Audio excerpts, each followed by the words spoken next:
Welcome to Drinks Club. Today, all lowercase, Vinesack, all lowercase, Drinks Coach UK, we will be talking about brandies, other than cognac, Calvados, Armagnac, etc., etc., etc. It just seems to me that sometimes in the wine and the drinks world, and I've been around a while, nearly 51, you notice certain trends. And when something really famous really gets a hold, like cognac or champagne, Whisky, it then has a stratospheric climb of collectability, and suddenly the really expensive, really rare examples start to influence the price of the ordinary product. And that's obviously why the brands do it. Now, at that point, it's time for someone like moi to tell chaps like you where the deals are. So, for example, champagne. Look, champagne's a fantastic drink. There are such amazing wines made in Champagne, as there are amazing English sparklings already. But pound for pound, I mean, if you wanted to drink fizz every day, if you're a fizz drinker, if you're drinking Prosecco, why aren't you drinking Crème de Loire? Why aren't you drinking Blanquette de Limoux? Why aren't you drinking Crème de Bourgogne? There are sparkling wines made all over France that cost between £10 and £15, which are utterly delicious, and certainly better than the cheapest champagnes you can find. So that's bringing me on to this nice little segue. I don't want to make that too bright. There we go. That's more like it. Yes, so we're going to talk about brandies other than the famous ones. So what I've got for you here, and it's more of a chat around the subject, is this. You may have seen this before. I did this very briefly on one show, but I want to show it again because I think it's such a smashingly brilliant product. This is Rémy brandy from France, but not as we know it, Jim. It's made from vineyards from all over France, but it's actually made in the Loire Valley. Then we have an Italian brandy, Vecchia Romagna, available, by the way, in Waitrose. When I saw that the wine buyer at Waitrose, John, Mr. Vine, I love the cojones of stocking this product, because when I saw it, I thought, Waitrose? I mean, Waitrose takes the risks. It's always had an exciting supermarket, eclectic range of spirits, but this is, for me, this is old school. This harks back to another time.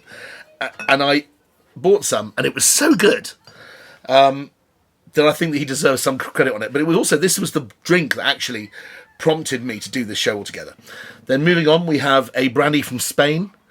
We did one before, but this one is from a very special producer of sherry, and I'd like to talk about the category itself because it's skyrocketing in price in its own right. But then finally, and I have quite a few of these knocking around. For example, this is one of the most amazing brandies you'll ever drink. This is Van Rijn 12-year-old, made by Distel in South Africa. But this one, which we will be talking about, which is much more widely available, made on a much larger scale, is KWV's 10-year-old pot-stilled brandy. South African brandy holds a candle to the finest Armagnacs and cognacs on earth. They're the most underrated brandies, I think, in the entire world. So that's an excuse to put that in as well. Okay, so without further ado, let's try this. There was one missing here, by the way. There's a brand of brandy. Mum and Dad, when they were serving people a shot of brandy to say thank you at the end of a meal, they used to use a German brandy, which was very, very low in cost, called Asbach, and then produced this kind of noble, affinaged brand. It may have only been 3 or 4 years old, but it was called Asbach Uralt. Asbach Uralt is an extraordinary brandy for the price. But more importantly, if you just go a little bit up the pay grade, if you get up to 8-year-old, which is old VSOP effectively, Asbach Acht, as it's called, is truly magnificent and has won an award, as this has, by the way, as the world's best brandy at the IWSC before. And that's how I discovered Asbach Acht, Asbach 8-year-old.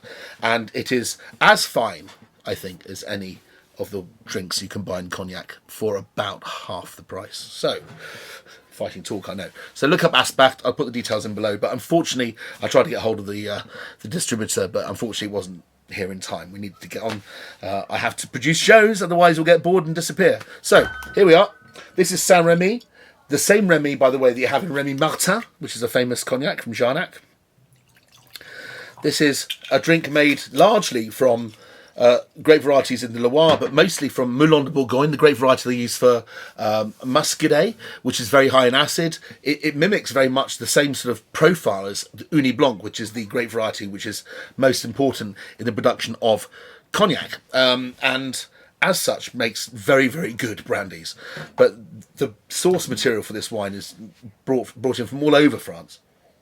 This is XO. I don't know how old XO is, but it's certainly more than 10 years old. If it was a cognac, I think it has to be 12. So you're just looking at a drink which you can buy in Waitrose, which looks the part, smells the part. Wonderfully creamy caramel, dusted cocoa powder notes. There's ripe fruit at the front, but also some real genuine developed characters of caramel, barley sugar. It's an amazing brandy, very mixable in cocktails. It makes an amazing espresso martini, but also just delicious just like that. £22 for an XO brandy, amazing. So yeah, props to Waitrose again for producing or selling a product which I think really deserves a bigger audience. The VSOP, which is even cheaper, I mean that's under £20, is very, very good indeed. If I opened a bar, that would be my house brandy. I'm pretty sure of that. Certainly, pound for pound, incredible value for money. Moving on to this. This was made by Jean... Is it Jean Bruton? Yeah. Jean Bruton was the spirits producer, was the brandy distiller, master distiller for Napoleon Bonaparte. He moved to Italy. Now, he did that in the it says here in 1820 he moved to Italy, which is about the same time as Courvoisier, which was famous for making Napoleon's brandy. Napoleon brandy is a thing in China. If you order a bottle of Courvoisier, you say, "Can I have a bottle of Napoleon?" and they know what you mean, because of course in China they're not reading the English writing any more than we're reading the Mandarin, so they just see the silhouette of Napoleon on the front of the bottle, and that's why Courvoisier is known as Napoleon in China. So they then moved from Paris in the 8th arrondissement, I think, in Bercy, 15th maybe, and then moved all the way down to Jarnac, next to the vineyards in the region of Cognac. When that happened, this guy moved to Italy. So it makes sense it was around that time when they were no longer based in Paris, basically. So this is called Vecchia Romagna, and this is made using column still, 6 column stills and pot stills. So it's a mixture of the two, which makes it slightly lighter eau de vie. But this is really good stuff. Okay, I've forgotten the price exactly now. It'll be on the thing below. But again, it's this kind of money. It's laughably good quality for the price. It's about 8 years old, I believe. And if it's Italian, it's probably made from Trebbiano. Trebbiano is the same grape variety as Uni Blanc, which is what cognac's made from. So no surprises there. But Jean Bruton, the Frenchman making brandy in Italy. Props to you, my friend. Very distinctly brandy-like.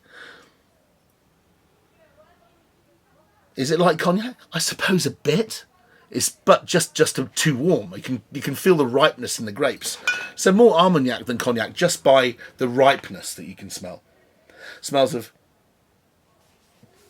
ripe plums, damson, apricot. But wow, I mean, what a drink. Look, these two drinks are £20-ish, and they're all the brandy you ever need, unless you want to go up the hill.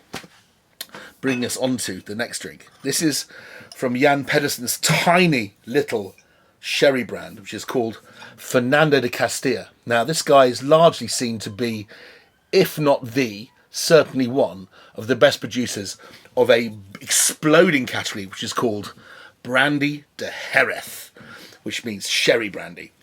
The brandy itself can come from elsewhere, but what makes this special is it's aged in sherry casks in the region of sherry and then bottled. So it's all about the wood aging and the flavours from the Oloroso, Amontillado, Pedro Ximenez casks. It's that which gives the character to Brandy de Jerez. It goes so well with cigars. I think that's probably one of the reasons. And it's so full flavoured that it's enjoying this incredible boom in popularity. If you look at the really, really good famous examples like Cardinal Mendoza, really crazy label. What have we got? Gran Duque de Alba. These are really, really great brandies, which were incredibly good value. Duty free, you could buy old examples of this for under £20. They're now £50 drinks. And I think this is still under £40, am I right, if I look on Whisky Exchange. And this guy is very good at making this particular product. In fact, all his sherries, which are premium in price, totally over-deliver.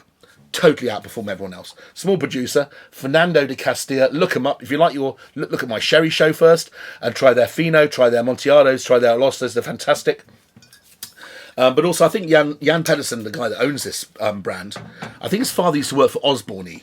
And Osborne was, in the 50s and 60s, the supreme producer of sherry. And he's still tirelessly every day trying to make sherries that he claims are as good as his father's sherries in the 60s. And he still has a few of those lying around, which are probably tiring in bottle, but he says are still amazing compared to the stuff we're producing today. And he doesn't know quite why we can't hit those highs anymore. But it's good to know there are people out there who are perfectionists who are trying to reach the best they can. And here we are with Fernando Castillo, branded Jerez. He makes a really, really special one, like kind of like a one that he only produces a few hundred bottles of a year, which is a couple £100 a bottle, which I was very fortunate to try. You can buy it at Whisky Exchange. It's so refined. This is Spanish eau de vie put into sherry casks. I've seen the tiny amount he has.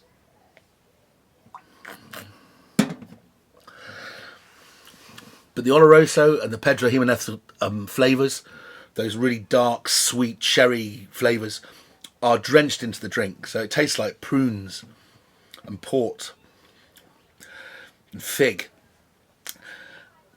A nice big ring-gauge cigar with that. Just leave me on the veranda in a posh hotel overlooking the sea in Spain. And I'll think, this is the life. Fantastic drink. Details below. Going on to the story of the South African brandy. So KWV, you may have come across this before. It's a company that started about 1910. It's split now into its wine arm and its distiller arm. These guys make these extraordinary brandies for not much money. This is available, I think, online now for about £22, £23. It's a 10-year-old, but the next highest up is a 12-year-old. So this is probably a mixture of 10 and 11-year-old brandies. It can't by nature be under 10 years. So this has got some proper age on it. Ah, man. Every time. And they make a lot of this. I wouldn't say millions of bottles. They make hundreds of thousands of bottles. And it gets sold to something like 60 different countries around the world. And it's... I know, it deserves a better shout, frankly. Again, if I had a bar or restaurant and people asked for a cognac, I would push this. I'd be proud to sell it going, can I offer you something else? And they'll go, oh, that's lovely. And then I'll tell them that they've just saved themselves a fiver. Okay. Now, this is made typically from varieties which are more popular in South Africa. Colombard, Chenin Blanc. So the deep-seated, fuzzy apricot fruitiness to this drink. Profound fruit, which goes all the way to the bottom. You can taste it. It's circulating around the olfactory system, but also beautifully, deftly crafted oak flavours. It's lifted. It's got floral notes. It's quite special. Now, the other guys, the only other producer of brandy bigger than KWV in South Africa, Van Rijn. It's just not fair to not mention them in this context. Van Rijn is made by a brand called Distel. Distel, until very recently, owned Whisky. Whisky is one of the finest cognacs around, best-selling cognac in Cape Town for obvious reasons, because Distel owned it. Very recently, I think it was Campari, bought them for about $60 million to reinforce their portfolio. So it's no longer owned by the South Africans, but it's synonymous, kind of. When I were in South Africa, if I asked for a cognac, it tends to be Whisky, not Courvoisier or Hennessy. Beautiful, floral, pot-stilled.